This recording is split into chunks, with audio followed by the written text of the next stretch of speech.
Cześć, dzień dobry, jak zwykle, znowu jak zwykle, witam Was Janusz Dąbrowski, gospodarz, jeden z gospodarzy kanału Barwy Zdrowia na YouTubie, kanału poświęconego szeroko pojętej profilaktyce zdrowotnej, utrzymaniu sprawności, odporności itd., itd. Akurat to są moje trzy dziedziny, znaczy to jest moja dziedzina od wielu, wielu lat, a więc suplementacja, odżywianie, wpływ terapeutycznych i destrukcyjnych wpływ i pól elektromagnetycznych na organizm, woda i kilka jeszcze innych dziedzin, więc dzielę się z Wami tymi dzisiaj informacjami, dlatego że to wszystko też jest w dziedzinie profilaktyki, szeroko bardzo pojętej i chodzi o to, żeby po prostu wiedzieć, no, żeby wzrastała nasza świadomość, jak wzrasta świadomość dzięki temu, że poznajemy, odkrywamy nowe światy. Ja kiedyś dla siebie odkrywałem te po prostu wszystkie nowe światy, ale dzięki temu mogę się dzisiaj z Wami tym dzielić, bo zajmuję się, już wiecie doskonale, prawie 25 lat, napisanych 17 książek, 18 bardzo blisko, nietypowa, odmienna od tych wszystkich innych, czyli najważniejsza książka w moim życiu. Ale o tym jeszcze będę niedługo po prostu będę o tym mówił. Poznacie akurat, o czym ta książka jest. Jeżeli będziecie chcieli, to będziecie mogli ją zamówić, ale to o tym jeszcze będziemy mówić. Natomiast słuchajcie, no, zapraszam po prostu do aktywności. Jeżeli audycja Wam się spodoba, to proszę o lajki, o suby, o przesyłanie linka z tą audycją do bliskich, do znajomych. Chodzi o to, żeby poszerzać krąg ludzi świadomych, nawet jeżeli na początku oni tego nie czują, a nie ma sensu też zbawiać nikogo na siłę, to nigdy nie wiadomo, na kogo trafimy. Też widzę, że wielu z Was odkrywa mnie czasami przypadkowo, a przypadków nie ma. Także odkrywamy siebie nawzajem. No i cóż, i współpracujmy, pomagajmy sobie nawzajem i to jest wszystko. Oczywiście będę wdzięczny za wszelkie jakieś sympatyczne komentarze, za to, co robicie, przesyłacie mi taką fajną duchową energię. Zapraszam oczywiście do mojego sklepu internetowego www.januszdabrowski.pl. Nie musicie od razu niczego kupować, ale warto byłbym zadowolony. Ale z drugiej strony zorientujecie się, o czym ja piszę, o czym są książki i tak dalej. Więc słuchajcie, jak zwykle, o czym dzisiaj? Poprzednio, zawsze nawiązuję do poprzednich audycji, więc w poprzedniej audycji mówiliśmy o tym, że różne informacje zakodowane w postaci sygnałów elektromagnetycznych docierają do nas, do każdego z nas, z najbardziej odległych krańców wszechświata i mogą na nas wpływać, transmitując energię, energię gwiazd, światło gwiazd, czyli typowe spektrum elektromagnetyczne i w tym świetle są zakodowane różnego rodzaju informacje. Jak mówiłem w poprzednim odcinku, najprostsze to jest amplituda, natężenie, prędkość i tak dalej, ale nie wiadomo, co jeszcze tam jest i jak to na nas wpływa, nawet na nasze DNA, bo są takie po prostu pewne przesłania, przekazy, informacje z dziedzin naukowych, że to może wpływać również na nasze DNA, ale to będziemy pewnie o tym mówić w następnych po prostu jakichś odcinkach. I oczywiście, że można uznać, że to, co mówię, to jest absolutnie niedorzeczność, że to są jakieś bajdurzenia foliarza, jakiegoś szalbierza czy coś w tym rodzaju. Naprawdę o to nie dbam, dlatego że dzielę się z Wami, ludźmi, którzy czują po prostu tą energię, ten obszar po prostu. I teraz ja tylko zadaję konkretne pytania. No, dlaczego niedorzeczność? A co, nie widać, jak na przykład szybki postęp się dokonuje w technologii, w technice każdego dnia?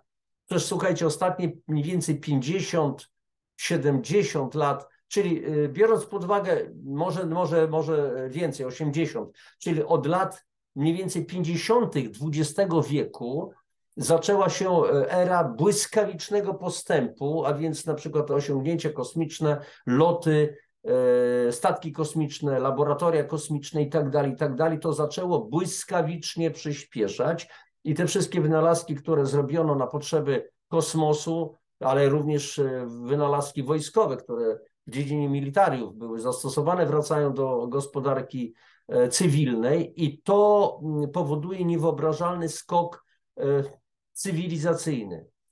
czy cywilizacyjny, tak do końca to mam pewne wątpliwości, bo to wszystko ułatwia nam życie, tylko pytanie, czy nam je ulepsza. Bo tak prawdę mówiąc, kompletnie nie ma związku między postępem technicznym, rozwojem technicznym, a rozwojem duchowym. I jeżeli tych dwóch sfer, jeszcze będziemy kiedyś o tym mówić, jeżeli tych dwóch sfer nie połączymy w jedno, to możemy skończyć tak jak Atlantyda. Oczywiście znowu wyjdę na foliarza, bo Atlantyda pewnie nie istniała, to są jakieś mity i tak dalej, i tak dalej. Troja też nie istniała, Homer ją opisywał, a później Heinrich Schliemann, nawet nie archeolog, niemiecki handlowiec, kupiec, odkrył Troję, ruiny Troi, a więc okazało się to, co Homer opisywał w Iliadzie, w Odysei, było prawdą i sprawa załatwiona. Ale wracamy po prostu do tematu. I nawiążę jeszcze do tej książki, o której mówiłem, Nie samym chlebem żyje człowiek, która będzie wydana na przełomie marca, kwietnia, więc mówię, jeżeli nie ma związku między rozwojem technicznym, technologicznym, a rozwojem duchowym, bardzo głęboko pojętym, to się po prostu coś rozprzęga i może dojść do nieszczęść na ogólnoplanetarną skalę. I książka, która będzie wydana, już jest wydana, w duchu wydana, to właśnie mowa jest o szeroko pojętej duchowości, ale o tym jeszcze będziemy po prostu mówić.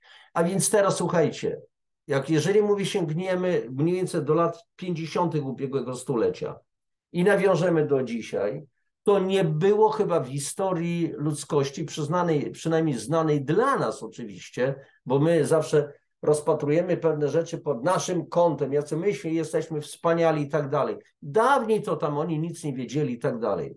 Nie wiadomo, nic nie wiadomo. To jest tylko brak pokory, tak mówi, przemawia przez nas.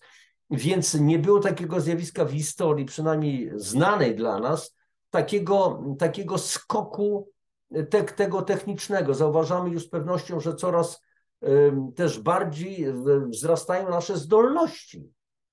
Ja mam wrażenie, że nie wiem jak wy, że ewoluujemy w przyspieszonym tempie. I zwracam na przykład uwagę na to, jak maluchy, małe dzieci potrafią obsługiwać skomplikowane nieraz urządzenia techniczne. No, na przykład takie urządzenie w postaci takiego aparaciku, czy komputery. Dziecko nie czyta w ogóle instrukcji. Znaczy intuicyjnie oczywiście dziś to obsługujemy, ale dzieci szybciej potrafią sobie poradzić z tymi wynalazkami niż my dorośli.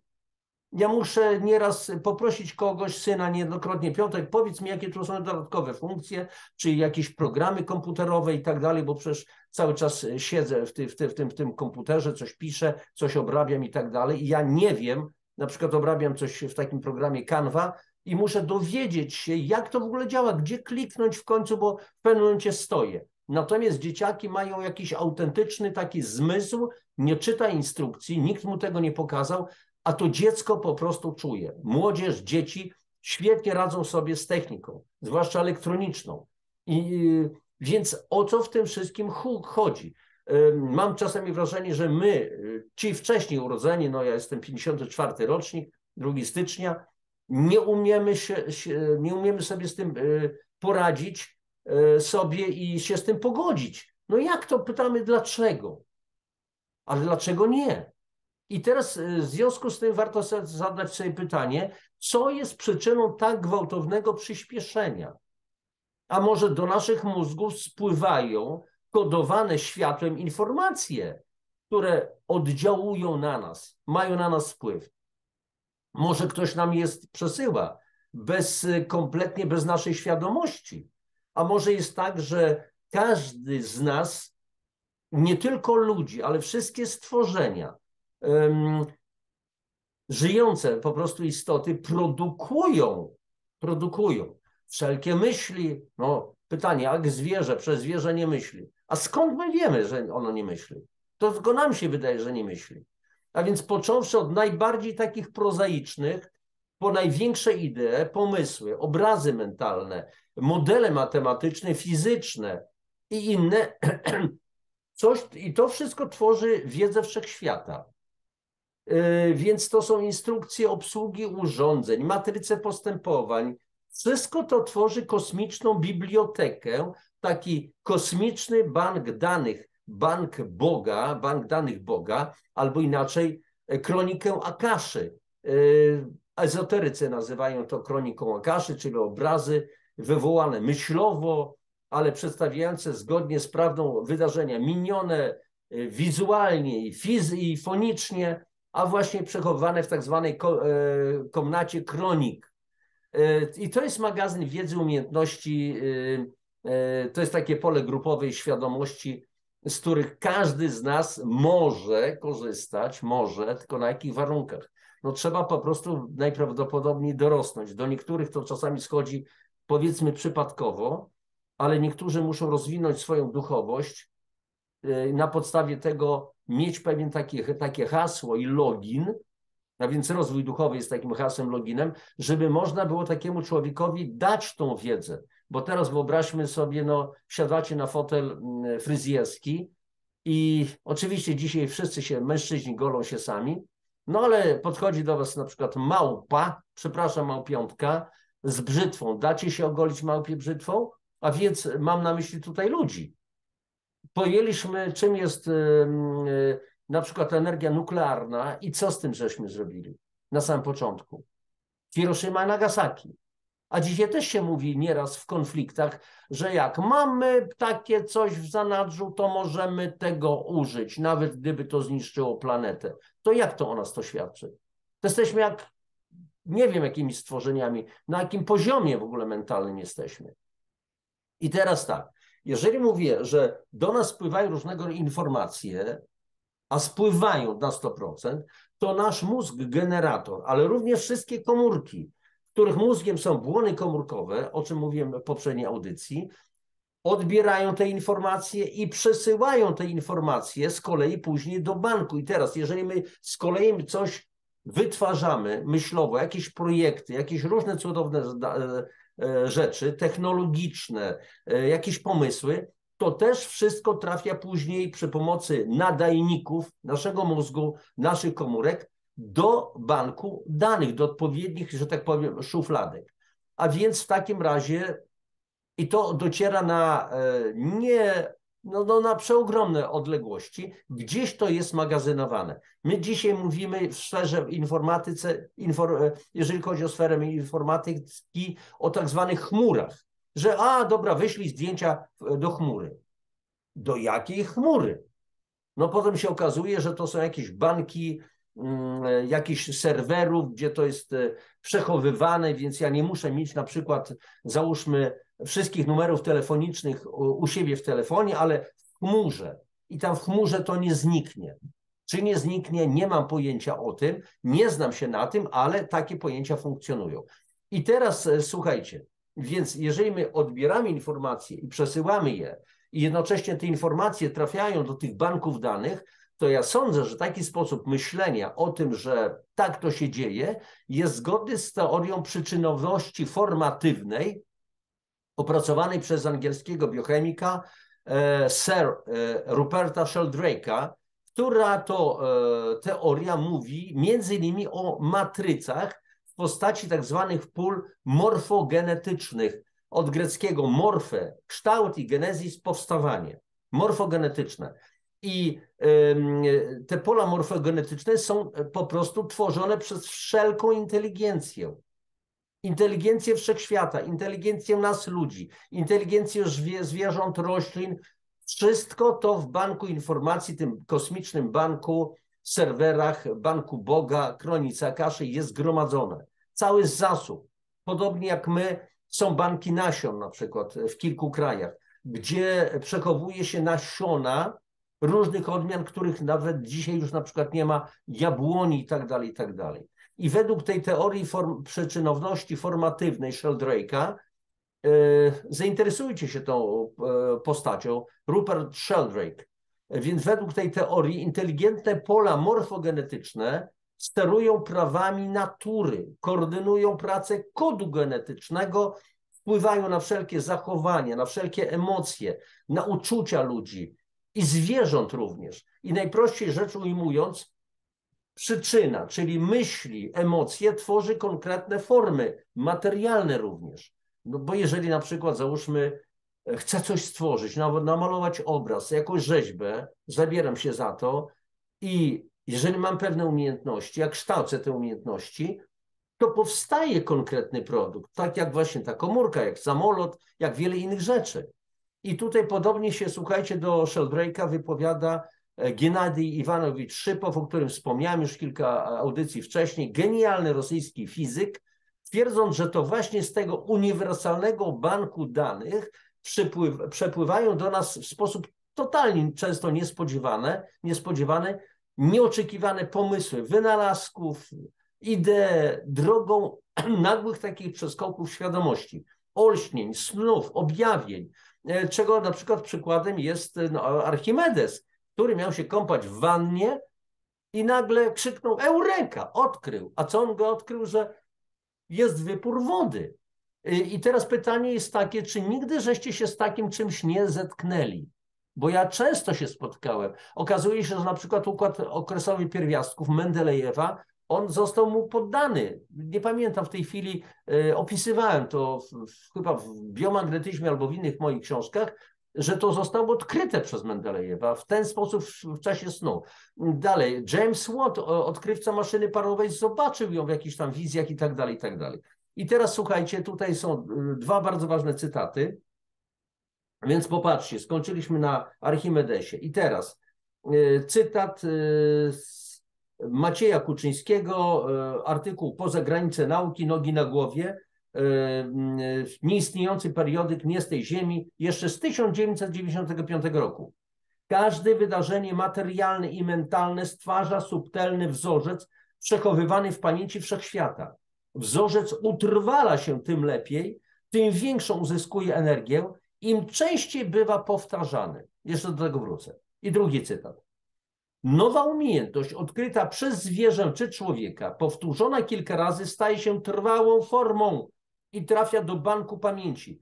Od tej chwili inne zwierzęta tego gatunku lub ludzie uczą się kilka razy szybciej. Zgodnie z tą koncepcją znacznie łatwiej jest nauczyć kogoś programowania komputerów dziś niż w latach 70.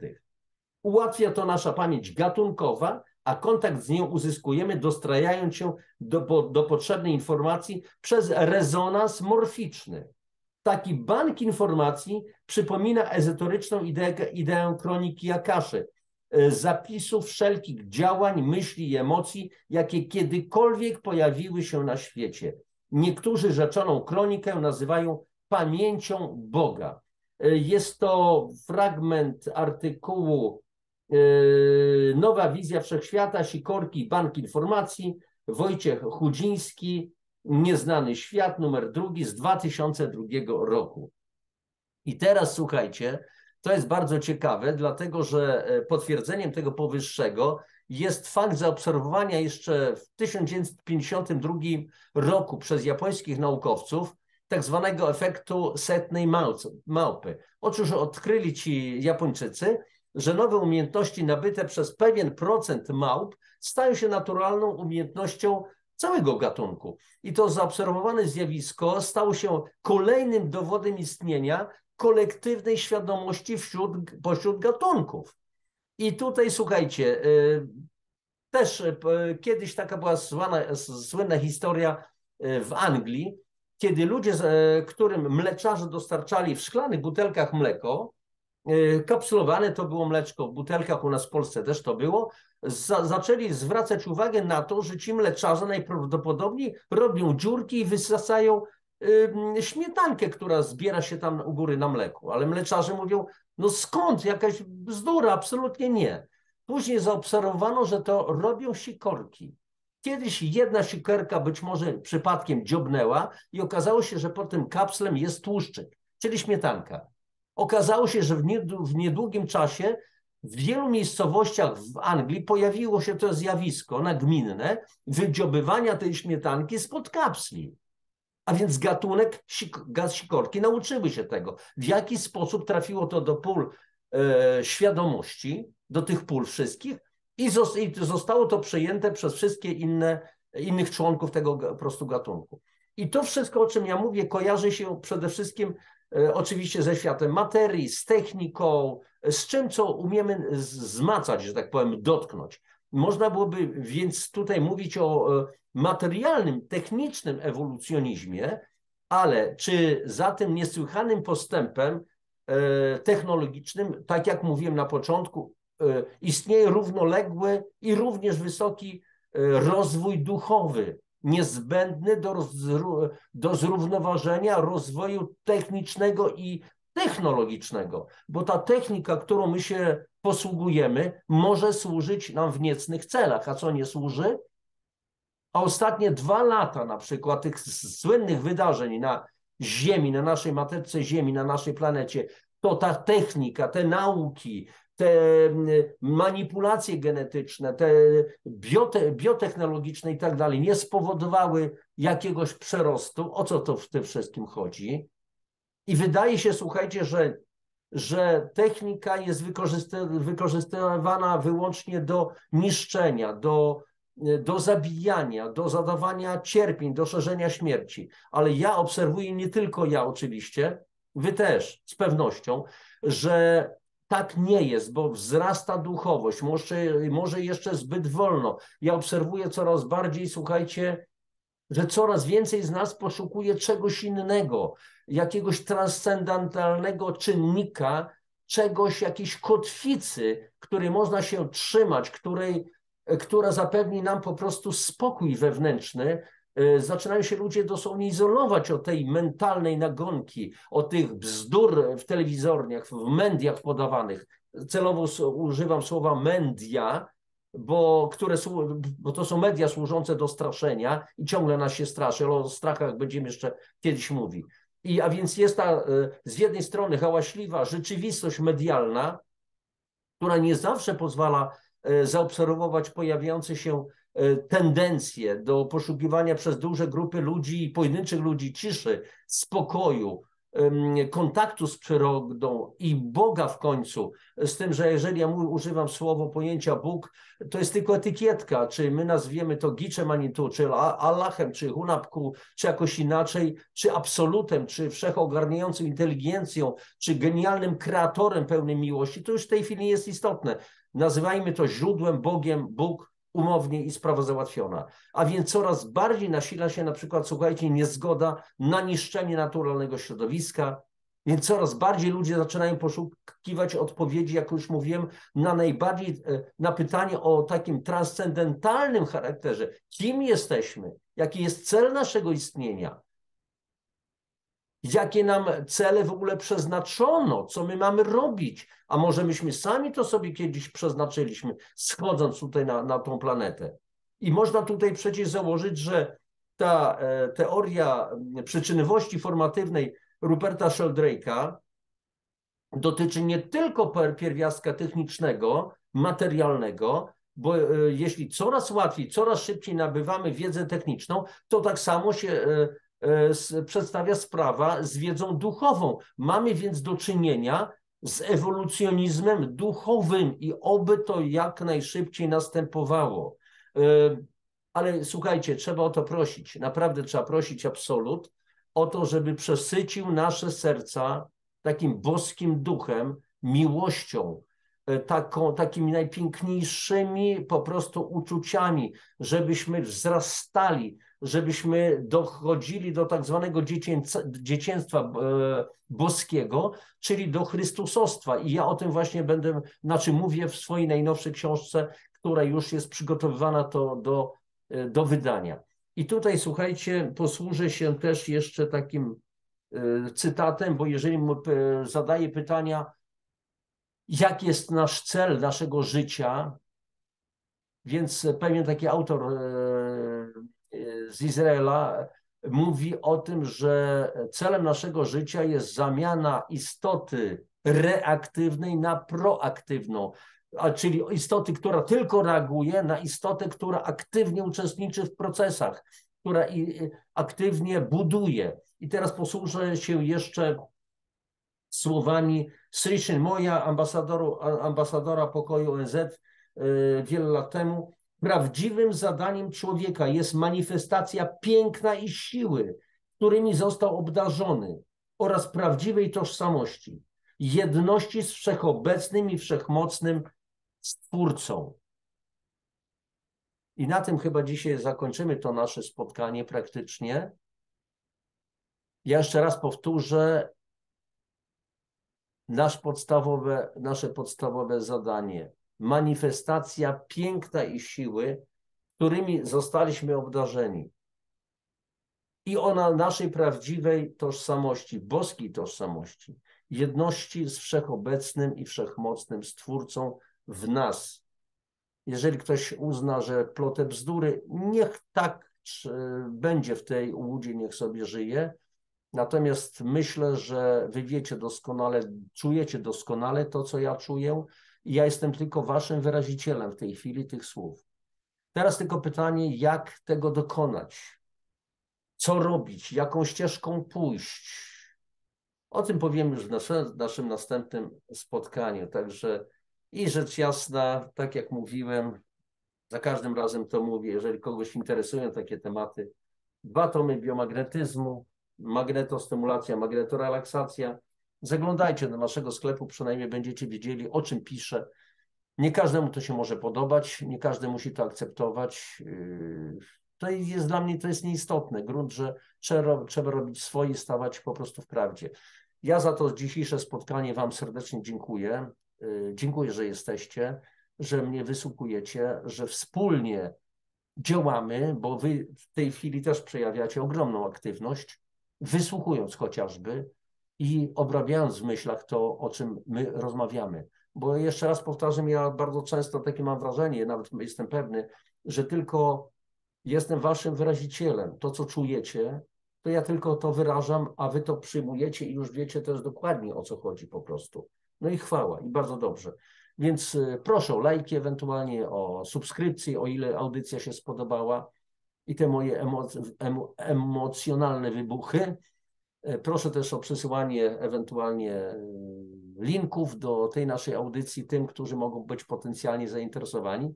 No i cóż, do następnego naszego spotkania za kilka dni. Życzę wam wszystkiego dobrego. Niech miłość i wdzięczność będą z wami wszystkimi. Papatki. I już się oczywiście wyłączam. Troszeczkę to trwało. Pa, pa. Wszystkiego dobrego.